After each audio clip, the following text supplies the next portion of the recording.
کہتے ہیں کہ اپنی حکمت کے خم و پیچ میں الجھا ایسا آج تک فیصلہ نفع و ضرر کر نہ سکا، جس نے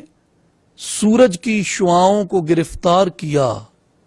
زندگی کی شب تاریک سحر کر نہ سکا۔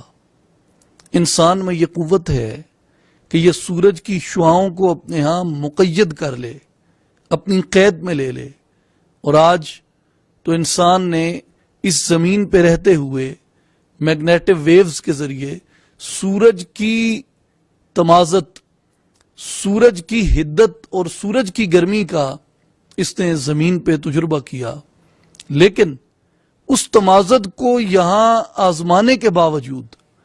اس تمازت کو یہاں اپنی میگنیٹو ویوز میں قید کر لینے کے باوجود انسان کو یہ روشنی میسر نہیں آئی کہ یہ زندگی کی تاریک رات کو اجالے میں بدل سکے۔